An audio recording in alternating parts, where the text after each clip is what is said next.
오늘의 헤드라인입니다. 국내 코로나19 확진자가 급증하는 추세지만 위기경보는 경계 단계로 유지됐습니다. 추가 환자 대부분이 특정 지역에서만 발생해 통제가 가능하다는 설명입니다.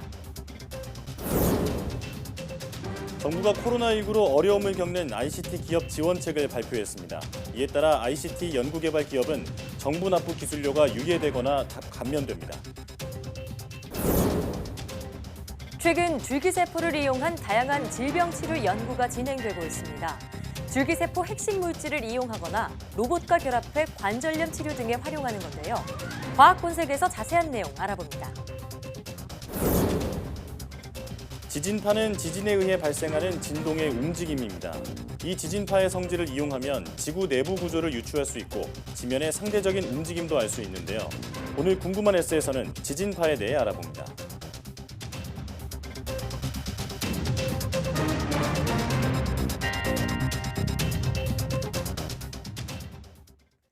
여러분 안녕하십니까? 사이언스 투데이입니다. 코로나19에 감염된 환자가 밤사이 52명이 추가되면서 국내 확진자가 모두 156명으로 늘었습니다. 중앙방역대책본부는 추가 발생 환자 가운데 39명이 신천지 대구교회와의 관련성이 확인됐고 청도 대남병원에서도 1명이 확진 판정을 받았다고 밝혔습니다. 나머지 12명에 대해선 현재 역학조사를 통해 감염 경로를 파악하고 있습니다. 지역별로 보면 서울에서 3명, 대구 38명, 경북에서 3명, 경남에서 확진자 2명이 발생했고 충남과 충북, 경기, 전북, 제주, 광주까지 각 1명씩 확진자가 나오면서 코로나19 감염병이 사실상 전국적으로 확산하고 있습니다. 대구에서 코로나19 확진자가 급증하는 가운데 서울과 경기도 등 수도권 지역에서도 확진 환자가 빠르게 늘고 있습니다. 중앙방역대책본부는 서울에서만 3명이 확진 판정을 받았고 경기도에서도 확진자가 나왔다고 밝혔습니다. 새로운 확진 환자 가운데 경기 김포에 사는 부부는 대구의 친척 결혼식에 참석했다가 코로나19에 감염된 것으로 파악됐습니다. 서울 방배동에서도 59살 남성이 확진 판정을 받았는데 지난 15일 대구 신천지교회에 방문했던 사실이 확인됐습니다. 방역당국은 나머지 확진자들에 대해서도 이동 동선과 접촉자 규모 등을 파악하고 있습니다. 코로나19의 지역사회 감염이 현실화되자 정부가 긴급히 정세균 국무총리 주재로 확대 중앙사고수습본부 회의를 소집했습니다. 지역 전파를 방지하기 위해 범국가적 역량을 총체적으로 결집하기로 했지만 감염병 위기 경보를 심각으로 격상하는 결정은 내려지지 않았습니다. 추은호 기자입니다.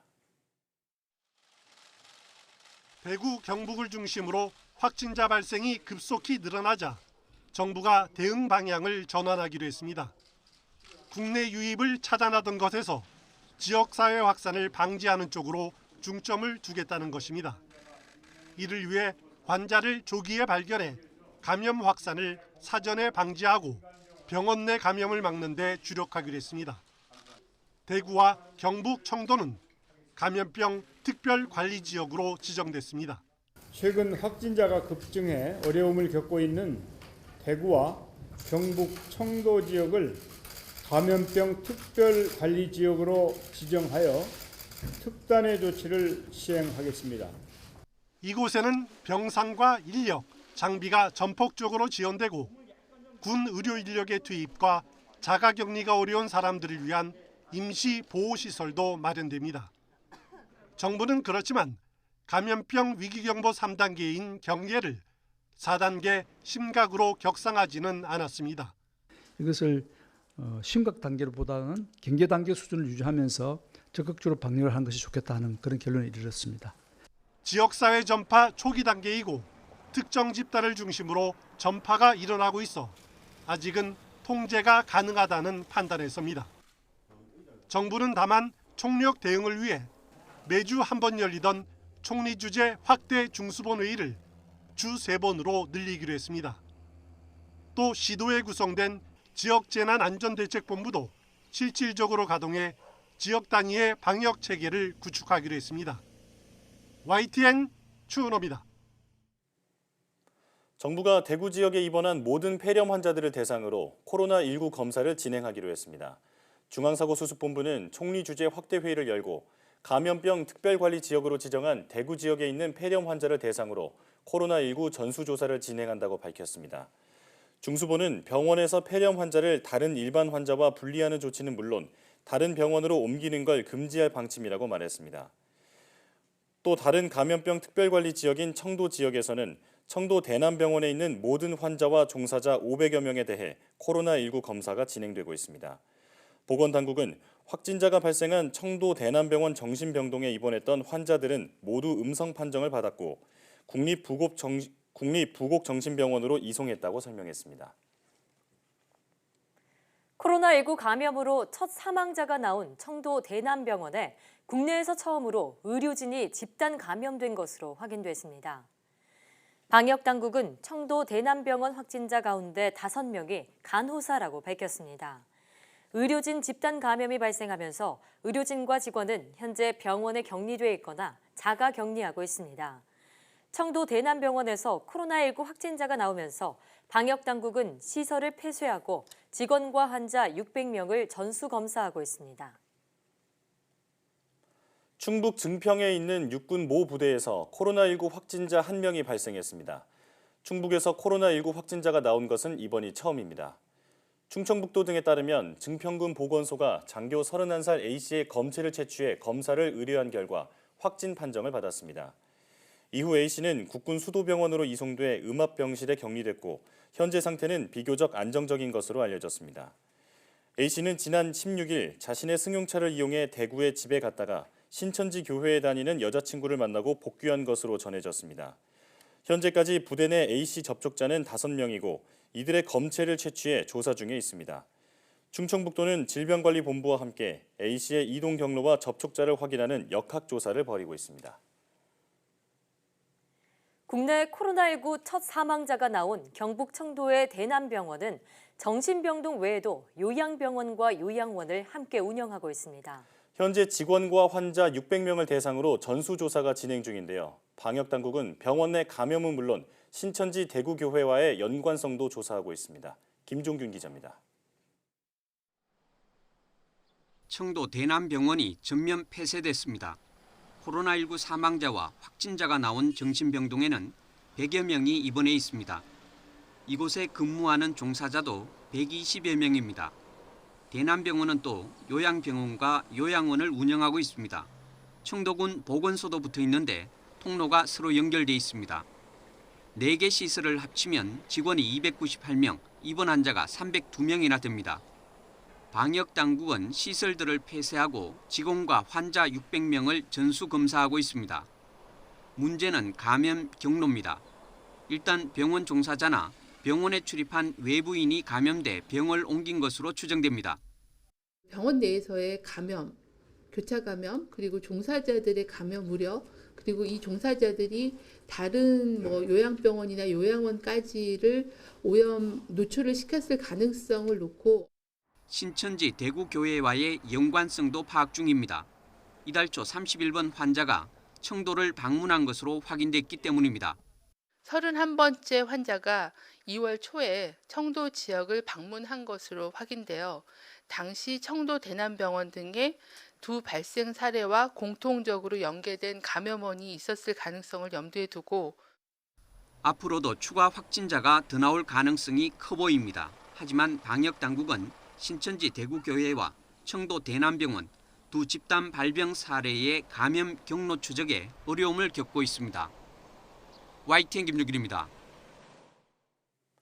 신천지 대구교회의 코로나19 확산이 이 교회의 첫 환자로 확인된 31번 환자에게서 시작한 게 아닌 것으로 드러나고 있습니다. 보건당국은 31번 환자 역시 이 교회의 다른 확진자와 마찬가지로 2차 감염자일 가능성이 크다고 보고 있습니다. 이승훈 기자입니다.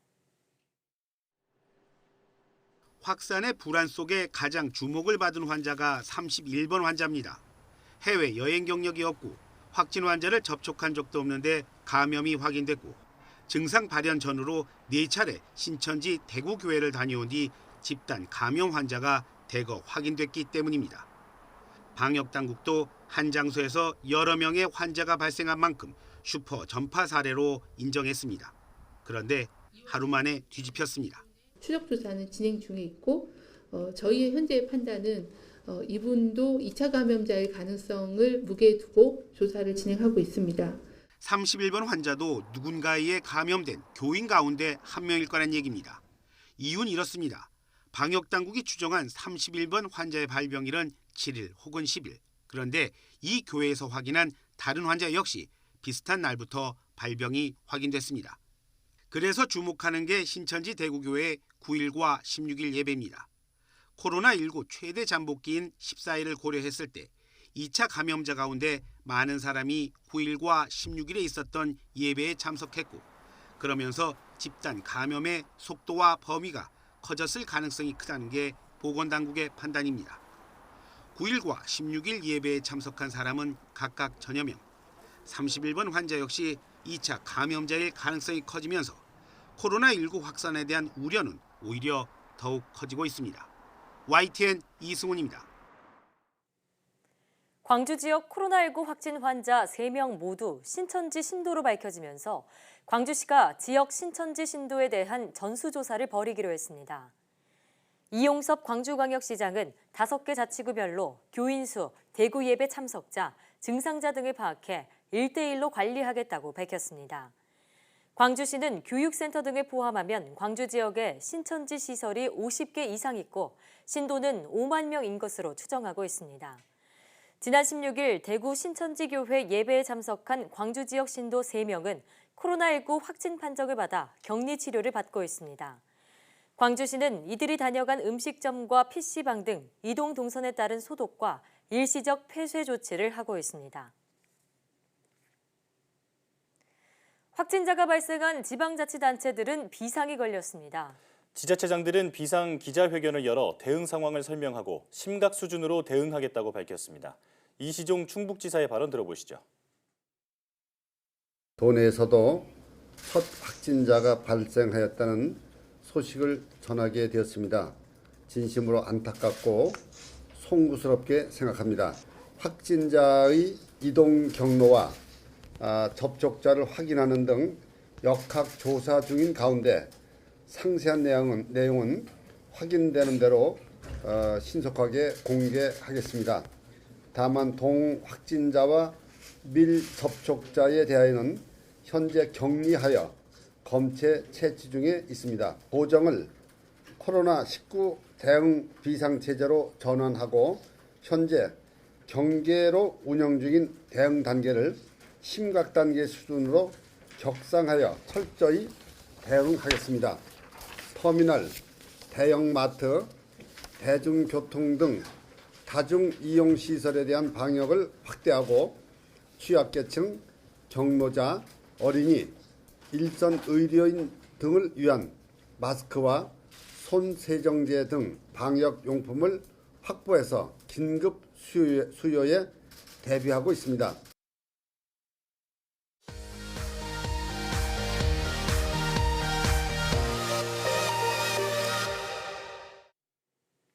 화제의 뉴스를 골라 과학 기자의 시선으로 분석하는 과학 본색 시간입니다. 이혜리 기자 나와 있습니다. 오늘은 어떤 이야기 나눠볼까요? 네, 오늘 준비한 소식은 이 줄기세포와 관련된 이야기인데요. 최근에 줄기세포를 활용해서 관절염을 치료하려는 시도가 많이 이루어지고 있는데 과연 어떤 기술들이 있는지 오늘 이 시간에 자세히 알아보도록 하겠습니다. 네, 줄기세포는 만능세포라고도 불릴 만큼 그 치료적 가치가 높지만 우리가 재작년에 있었던 중국 허쟁코이 사태 때문일까요? 안전성이나 윤리적인 문제로 생각이 뻗치기도 합니다. 네, 뭐 우리나라에서도 황우석 사태로 인해서 안전성에 대한 그런 우려가 있기도 했는데요. 현재는 줄기세포가 가진 어떤 재생 기능 측면에서 이 관절염 쪽으로 이걸 치료로 확대해 보려는 그런 시도들이 많이 이루어지고 있습니다. 네, 이 과거부터 줄기세포는 장기부터 뼈까지 모든 조직으로 성장할 수 있어서 큰 관심을 받았잖아요. 네. 관절처럼 재생이 어려운 부위 치료에 특히 효과가 있을 것으로 기대가 되고 있는데 구체적으로 줄기세포를 어떻게 활용하는지 설명해 주시죠. 네, 제가 2가지 기술을 소개해 드릴 건데요. 우선 이 지방에서 획득한 줄기세포의 핵심이 되는 물질만을 추출해서 이를 손상된 관절에 주입하는 기술입니다. 일반적으로 줄기세포의 가장 바깥 부분이라고 할 수 있는 세포막에는 면역 거부 반응을 일으킬 수 있는 항원이 붙어 있습니다. 그런데 이 항원에 의해서 면역 거부 반응이 생겨나는데요. 있는데요. 그렇게 되면 다른 사람의 줄기세포를 이식받을 경우에 세포가 체내에서 제대로 자리 잡을 수 없게 됩니다. 연구팀은 이런 한계를 극복하기 위해서 누구에게나 주입할 수 있도록 이 면역 거부 반응을 없애도록 하는 연구에 돌입을 했는데요. 이를 위해서 항원이 붙어있는 세포막을 제거하고 이 내부에 있는 유효한 단백질만을 추출했습니다. 연구팀은 이렇게 추출한 단백질이 관절 내에서 재생작용을 일으킬 수 있을 것으로 기대하고 있습니다. 연구진의 이야기 직접 들어보시겠습니다. 줄기세포는 보통 우리가 생체에 있는 자기 거를 자기가 사용할 수밖에 없기 제한적이기 때문에 범용성이 떨어지는 거죠. 약효 성분이 있기 때문에 이것을 파우더로 만들어서 치료제를 쓰면 오랫동안 장기간 사용할 수도 있고 앞으로 문제되는 이러한 퇴행성 관절염, 기타 다양한 이러한 문제들이 아마 해결될 수 있고 염증 유발 인자가 줄어드는 것을 확인을 했고 그다음에 연골 세포를 재생시키는 그런 물질을 발견하게 됐습니다. 그러니까 줄기세포를 주입했을 때 거부 반응을 일으키는 요소를 제거를 해서 누구에게나 이런 핵심 성분을 적용할 수 있도록 하는 그런 기술이네요. 자, 그럼 이 기술이 기존 기술과 비교했을 때 또 어떤 장점이 있나요? 우선은 간단하게 치료 부위에다가 주입을 할 수가 있다라는 건데요. 줄기세포를 이용해서 관절염을 치료하려고 할 때 핵심이 되는 기술 가운데 하나가 최대한 줄기세포를 깊숙이 집어넣어야 한다는 겁니다. 그러려면 시술 과정에서 수술과 같은 번거로움이 뒤따를 수가 있는데요. 하지만 이 기술을 사용하면 일단 줄기세포에서 추출한 유효 성분만을 간단하게 주사 형식으로 주입할 수 있기 때문에 치료가 간편해진다는 것이 연구팀의 설명입니다. 네, 그러니까 줄기세포를 환부에 잘 집어넣는 것도 줄기세포 개발만큼이나 중요한 기술이라는 얘기군요. 네, 맞습니다. 그래서 주입 기술을 향상시키려는 그런 연구도 많이 이어지고 있는데요. 자세한 내용을 보시면 지금 소개해드릴 기술이 바로 그런 기술입니다. 손쉽게 줄기세포를 주입할 수 있는 그런 방법이 되겠는데요. 자, 바로 줄기세포를 관절 안쪽까지 배달하는 일종의 배달부 역할을 할 수 있는 초소형 입자가 개발됐다는 내용입니다. 이 입자는 지름 한 350 마이크로미터로 몸속에서 분해되는 성분으로 구성이 되어 있는데요. 이 입자에 줄기세포가 붙어 있고 가장 바깥 부위에는 자성을 띠는 물질이 달려 있습니다. 이 자성을 띠는 물질 덕분에 외부에서 자기장을 이용해서 입자를 원하는 곳까지 이동시킬 수가 있는 건데요. 비유를 해보자면 우리 어렸을 때 종이 위에 쇳가루를 뿌려놓고 종이 아래에 자석을 대고 이리저리 쇳가루를 움직이게 하는 그런 원리라고 생각하시면 됩니다. 이해가 되네요. 네, 결국 아주 작은 크기의 입자를 주사기를 통해서 무릎에 주입하고 자기장을 외부에서 주면 손상된 부위까지 입자를 가까이 이동시킬 수가 있고 이 목적지에 도달한 입자를 붙어있던 이 치료용 줄기세포가 상처를 치유하는 작업을 하게 되는 그런 원리입니다. 연구진의 이야기 직접 들어보시겠습니다. 실험실 수준에 머물던 마이크로 로봇이 실험 동물 내에서 잘 작동하고 치료 효과도 있다는 것을 처음 확인했다는 데 의미가 있습니다. 네, 그러니까 처음에 설명한 기술이 줄기세포의 항원을 제거해서 거부 반응을 일으키지 않도록 한 거라면 방금 살펴본 기술은 주입한 줄기세포를 치료 부위로 정확하게 전달하는 데 초점이 맞춰진 기술이군요. 네, 맞습니다. 자, 그럼 이 기술의 치료 효과 입증이 됐나요? 네, 그렇습니다. 우선 토끼의 손상된 무릎 연골을 대상으로 실험을 해봤는데요. 이 입자에 자기장을 가해서 치료가 필요한 부분까지 입자를 이동시킨 경우에 연골 재생을 돕는 콜라겐2 단백질이 그렇지 않은 경우보다 2배 더 많이 나타난 것을 확인했습니다. 그러니까 결국 치료가 필요한 곳에 집중적으로 줄기세포가 전달됐다는 것을 확인할 수 있었던 겁니다. 네, 오늘 전반적으로 소개해 주신 내용을 보니까 줄기세포를 재생 분야에 활용하는 연구가 활발하게 진행되고 있는 것 같습니다. 이번에 개발된 기술들이 이제 실제 환자들에게 적용되기까지는 아직 단계가 좀 남아 있는 걸로 알고 있는데요. 앞으로 얼마나 기다려야 할까요? 네, 우선 방금 말씀하신 대로 당장 이게 환자에게 적용할 수 있는 기술은 아닙니다. 안전성 평가가 남아 있는 상태고요. 또 일부에서는 이 줄기세포의 효과 자체를 놓고 여러 의견을 내놓고 있기도 합니다. 어쨌든 고령화와 맞물려서 재생의 기능을 가진 줄기세포를 활용하려는 시도들은 앞으로도 좀 계속될 것으로 보이고요. 최종적인 검증을 거쳐서 실제로 활용될 수 있는 기술로 발전하는 이 과정 자체가 좀 시사하는 점들이 많기 때문에 줄기세포 관련 연구는 계속 좀 지켜봐야 할 것 같습니다. 네, 자, 줄기세포와 마이크로 의료 로봇이 만나서 기존 관절염 치료를 좀 극복할 가능성을 봤다는 점에서 주목할 만한데요. 임상에 진입을 해서 성공했다는 소식도 기다리고 있겠습니다. 오늘 말씀 잘 들었습니다.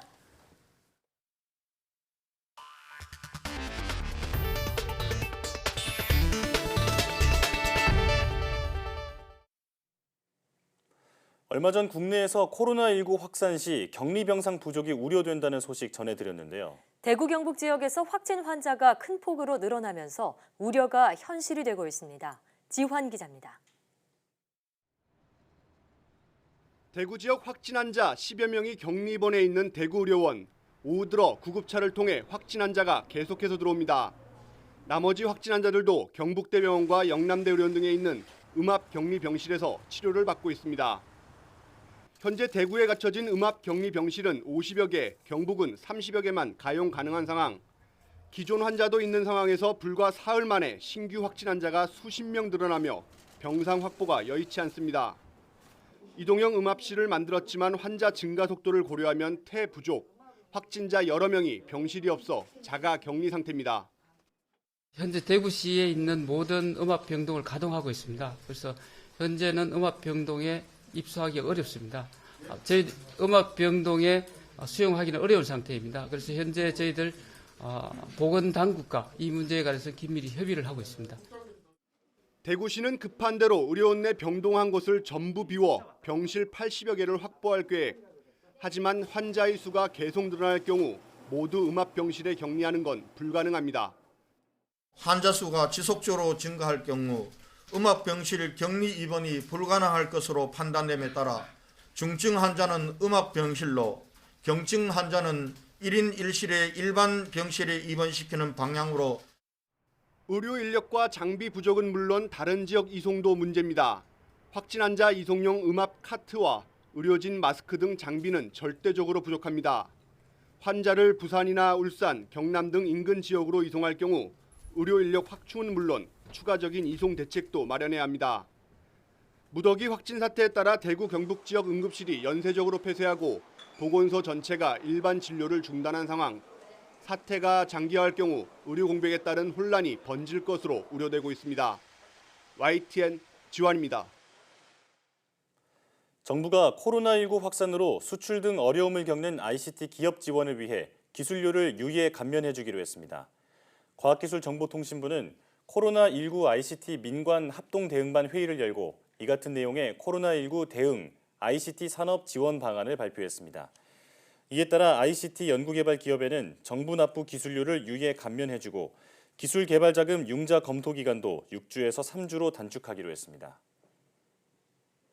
서울시가 코로나19 확산을 막기 위해 광화문 광장과 서울광장, 청계광장에서 열리는 집회를 당분간 금지한다고 밝혔습니다. 또 서울에 있는 신천지 예수교회도 폐쇄하기로 했는데요. 박원순 서울시장의 긴급 브리핑 내용 들어보겠습니다. 코로나19 확산에 따라서 이 감염병에 취약한 어르신들을 보호하기 위해서 또 한 가지 특단의 조치를 취하고자 합니다. 서울시는 시민 운집이 많은 서울광장, 청계광장, 광화문 광장의 사용을 금지하겠습니다. 이를 위반할 시에 개인에게 벌금 300만 원 이하의 불이익이 따르게 되어 있기 때문에 도심 내 집회 제한 조치에 적극 협력해 주시기 바랍니다. 이 밀접 접촉 공간인 신천지 교회 이 예배라든지 집회에 대해서 특단의 조치를 취할 필요가 있다고 판단이 됐습니다. 오늘부로 서울에 소재한 신천지 교회에 대한 폐쇄 조치를 취하겠습니다. 경기 고양시에 있는 이마트타운 킨텍스점 직원이 신종 코로나19 양성 판정을 받아 임시 휴업에 들어갔습니다. 이마트는 이마트타운 킨텍스점 직원 가운데 한 명이 코로나19 1차 검사에서 양성 반응을 보이면서 확산 방지 예방 조치 차원에서 해당 매장을 임시 휴점한다고 밝혔습니다. 이 직원은 1차 검사에서 양성 판정을 받았고 2차 검사 결과를 기다리고 있습니다. 이에 따라 이마트는 출근한 직원들을 귀가 조치하고 출근 제한 조치를 내렸으며 코로나19 양성 반응을 보이고 있는 직원 동선이나 접촉자들을 파악하고 있다고 밝혔습니다. 코로나19 확진자가 급증하면서 곳곳에서 폐쇄 조치도 잇따르고 있습니다. 확진자가 방문한 이마트가 하루 임시 휴업에 들어갔는데요. SK하이닉스는 연수를 받던 신입사원이 확진자와 접촉한 사실이 확인되자 이천 교육장을 폐쇄하고 800여 명을 격리했습니다. 보도에 이지은 기자입니다. 서울 성동구에 있는 이마트 성수점입니다. 사람들이 바쁘게 매장을 빠져나옵니다. 이마트는 77살 한국인 남성인 40번 확진자가 지난 10일 매장을 방문한 사실을 확인한 뒤 곧바로 휴업에 들어갔습니다. 안전이 최우선이기 때문에 이미 2차례 10일, 19일 선제 방역을 실시했고 오늘도 한 차례 더 방역을 진행했습니다. 충분히 고객 안전이 확보됐다 판단하여 내일부터는 정상 영업에 들어갑니다. 코로나19 사태에 따른 이마트 휴업은 이번이 두 번째입니다. 앞서 이마트 마포점도 확진 판정을 받은 중국인 관광객의 방문이 확인되자 지난 7일부터 사흘간 문을 닫았습니다. 40번 확진자는 14일에는 성동구에 있는 포보스 엔터식스 한양대점을 들러 음식을 포장했고 15일에는 삼육서울병원 장례식장에 갔던 것으로 확인됐습니다. SK하이닉스는 연수 중이던 신입사원이 대구에서 확진자와 접촉한 사실을 확인한 뒤 이천 캠퍼스 교육장과 피트니스 센터를 폐쇄했습니다. 또 함께 교육받던 200여 명뿐 아니라 동선이 겹치는 직원들까지 모두 800여 명을 자가격리했습니다. 하지만 폐렴 증상을 보였던 다른 신입사원은 선별 진료소로 이동해 검사한 결과 음성 판정을 받았습니다. GS건설은 직원 한 명이 확진자가 근무한 대구병원에서 아내를 간병한 사실을 확인한 뒤 본사 건물 한 층을 비우고 방역 작업을 했습니다. 이런 가운데 포스코는 포항과 대구를 오가던 사람이 확진 판정을 받았다는 이유만으로 포항에 있는 자사수련원을 미리 폐쇄하는 등 위험성 차단에 잔뜩 신경을 곤두세우기도 했습니다. 코로나19가 걷잡을 수 없이 확산하면서 확진자와 밀접 접촉자가 다녀간 장소가 폐쇄되는 사례가 잇따를 것으로 전망됩니다. YTN 이준입니다.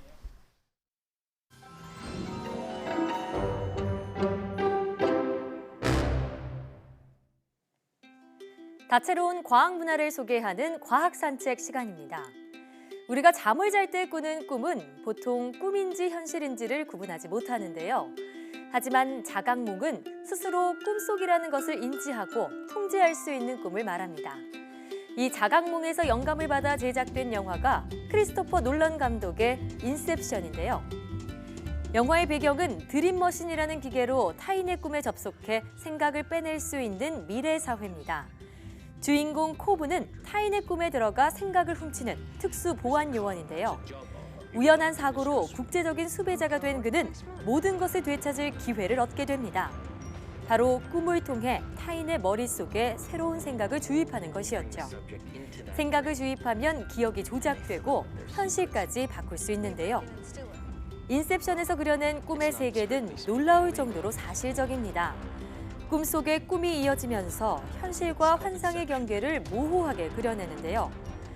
꿈의 세계를 배경으로 펼친 독특하고 무한한 상상력은 관객의 흥미를 자아냅니다. 알 수 없는 무의식의 세계, 그 놀라운 재미를 영화를 통해 확인해보는 건 어떨까요? 지금까지 과학 산책이었습니다.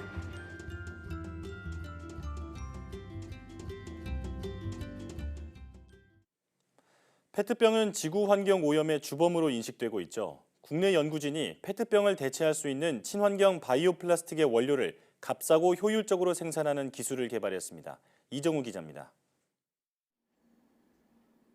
플라스틱의 대명사인 페트병을 대체할 수 있는 친환경 바이오 플라스틱, 이른바 페프가 주목받고 있습니다. 하지만 이 페프의 원료인 글루코스는 식물 포도당 기반의 물질로 값이 싸지만 직접 바이오 플라스틱 원료로 사용할 수 없어 플럭톡스라는 물질로 전환하는 공정을 거쳐야 합니다. 그동안 이 공정에 효소를 이용했는데 비싼 비용이 부담이었습니다. 국내 연구진이 효소 대신 촉매를 이용해 글루코스를 전환하는 기술 개발에 성공했습니다. 효소 공정은 값이 비싸고 재사용할 수 없는 문제점이 있습니다. 또한 고가의 장비를 사용해야 하는 경제적인 문제가 있습니다. 연구팀은 촉매를 이용하면 효소보다 비용을 50% 줄일 수 있다고 밝혔습니다. 촉매가 효소보다 저렴한 데다 재사용할 수 있고 글루코스를 분리하는 값비싼 장비가 필요 없기 때문입니다. 연구진은 새로운 촉매를 만들어 친환경 바이오 플라스틱 생산 공정의 안정성과 효율성을 높였다고 밝혔습니다. 이 기술은 최근 이슈가 되고 있는 플라스틱 폐기물을 저감할 수 있는 기술이 되겠고요. 이 기술을 통해서 친환경 바이오 플라스틱을 생산할 수 있는 기술을 개발하도록 하겠습니다. 바이오 플라스틱 상용화를 앞당길 것으로 기대되는 이번 연구 성과는 촉매 분야 권위지 미국 화학회 촉매 표지 논문으로 실렸습니다.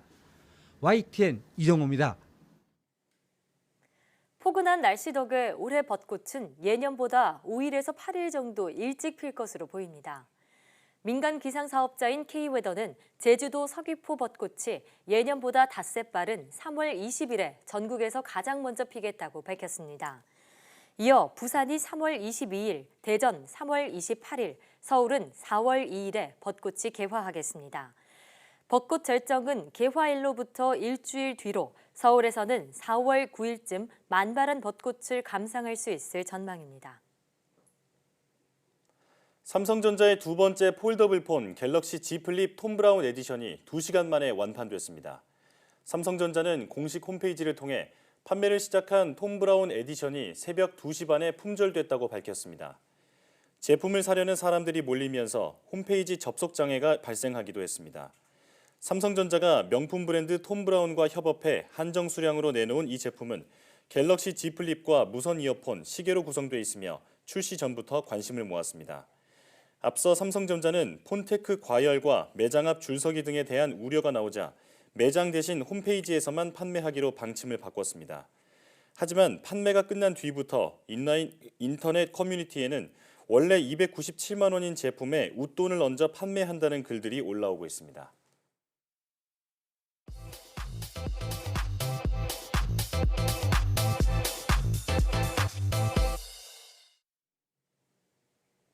과학에 대한 궁금증을 풀어주는 궁금한 S 시간입니다. 지진파는 지진에 의해 발생하는 진동의 움직임인데요. 이 지진파의 성질을 이용하면 지구 내부 구조를 유추할 수 있다고 합니다. 재미있는 지진파의 특징을 지금 바로 화면으로 만나보시죠. 안녕하세요. 과학의 모든 궁금증을 해결하는 궁금한 S의 이호종입니다. 궁금한 S와 함께할 오늘의 이야기 만나볼게요. 이전 궁금한 S에서 우리는 지진이란 무엇이고 어떻게 발생하는지에 대해 알아봤는데요. 오늘은 지진이 발생하면서 생성되는 파동인 지진파에 대해 알아보도록 하겠습니다. 우선 영상 하나를 보여드릴게요. 지금 보는 이 지진파는 진행 방향과 진동 방향이 평행하다는 걸 알 수 있습니다. 이렇게 진행 방향과 진동 방향이 나란한 파동을 종파라고 부르는데요. 지진에 의해 에너지의 이동 속도가 빨라서 지표면까지 더 먼저 도착한다는 의미의 프라이머리 웨이브의 약어인 P파입니다. P파의 전파 속도는 1초에 약 6에서 8km를 이동할 수 있을 정도로 빠른데요. 대신 진동하는 폭은 작아요. 그래서 P파에 의한 지진 피해도 비교적 적은 편이죠. 대표적으로 이렇게 파원의 에너지를 전달하는 방식으로는 소리가 있습니다. 자, 그럼 P파 이후에 도착한다는 의미의 세컨더리 웨이브인 S파의 진행 모습을 한번 볼까요? S파는 진행 방향과 진동하는 방향이 수직이라는 걸 알 수 있어요. 진행 방향이 오른쪽이라면 진동은 위에서 아래로 진동하면서 나아가게 되죠. 이렇게 파동의 진행 방향과 진동 방향이 수직인 파동을 우리는 횡파라고 부릅니다. S파는 1초에 약 3km에서 4km로 움직여 P파보다는 느리지만 진동하는 폭이 비교적 큰데요. 그래서 S파의 지진 피해 정도도 훨씬 크죠. 대표적으로 수면에 돌을 던졌을 때 일어나는 수면파나 줄의 진동을 예로 들 수 있습니다. 바로 이러한 특징 때문에 P파와 S파는 서로 다른 매질을 통과하면서 결정적인 차이를 가지게 되는데요. P파는 매질과 관계없이 슉 통과할 수 있는 반면 S파는 액체나 기체에서는 통과하지 못합니다. 그리고 이런 지진파를 분석한다면 우리 지구의 내부가 어떻게 되어 있는지 알아볼 수 있어요.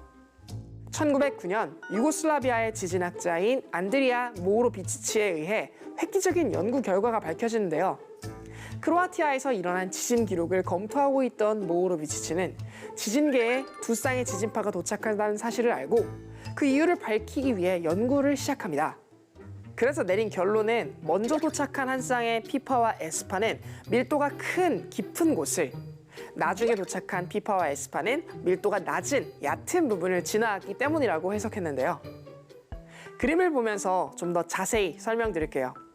진원에서 가까운 지진 관측소 1에서는 한 쌍의 지진파가 관측되었지만 먼 곳에 있던 지진 관측소 2에서는 두 쌍의 지진파가 기록된 것인데요.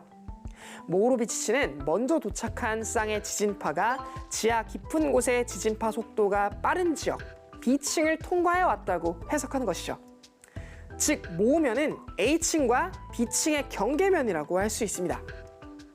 이처럼 밀도가 낮은 부분과 높은 부분의 경계를 발견자의 이름을 따서 모로 비치치 불연속면 또는 모우면이라고 부르며 불연속면의 윗부분을 지각 그리고 아랫부분을 우리는 멘틀이라고 부르고 있습니다. 뿐만 아니라 이러한 지진파의 속도 차이, 매질이 변할 때 발생하는 S파의 전달 불가능성, 그리고 관측 장소와 진원지의 거리에 따라 P파와 S파가 관측되지 않는 지역인 P파 암영대, S파 암영대 등의 발견을 통해 지구 내부를 분석하는 지질학적 연구가 꾸준히 이루어졌는데요. 여기서 말하는 암영대란 지진이 일어날 때 지진파가 관측되지 않는 지역으로 지구 내부에서 불연속면을 통과하면서 반사하거나 굴절하면서 생기는 것을 말합니다.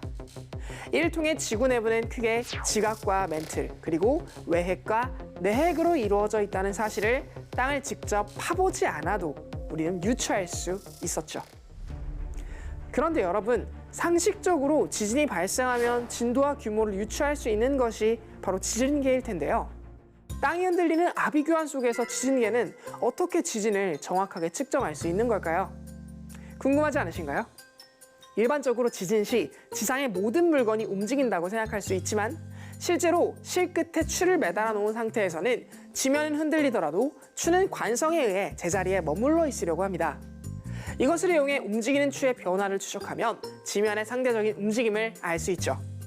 이 지진계로 P파와 S파를 기록할 수 있는데요. 그림을 보면 12초 정도의 P파가 도착하고 21초 정도의 S파가 도착한다는 것을 알 수 있습니다. 두 지진파 도착 시간의 차이는 약 9초 정도가 발생하는데요. 이렇게 P파가 도착한 후 S파가 도착하기까지의 시간을 우리는 PSC라고 합니다. 지진이 일어난 곳에서 멀리 떨어질수록 속도 차이가 커서 PSC도 점점 길어지게 될 텐데요. 이런 PSC를 통해 국민에게 빨리 지진의 위험성을 알릴 수 있는 지진 조기 경보 시스템이 마련될 수 있는 거라고 하네요. 오늘은 지진이 진원으로부터 발생하는 두 종류의 파동, P파와 S파에 대해서 알아봤는데요. 앞으로 지진에 대한 연구가 지속된다면 언젠간 지진이 언제 발생할지 예측하는 날도 오지 않을까요? 그럼 궁금한 S는 여기서 이만 인사드릴게요. 과학에 대한 궁금증이 있다면 언제든 유튜브에 사이언스 투데이를 검색해주세요. 이상 궁금한 S였습니다.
국내 코로나19 확진자가 급증하며 우려가 커지는 가운데 사회 혼란을 부추기는 막말이 등장해 눈살을 찌푸리게 하고 있습니다. 일부 종교인에게서 코로나19가 하느님의 징벌이라는 주장이 나오기도 하고 한 역사학자는 특정 지역을 폄훼하는 발언을 하기도 해서 논란이 일었는데요. 어느 때보다 국민 불안감이 큰 지금 불필요한 논쟁을 불러일으키는 막말은 반드시 근절되어야 하겠습니다. 사이언스 투데이 오늘 저희가 준비한 소식은 여기까지입니다. 함께해 주신 여러분 고맙습니다.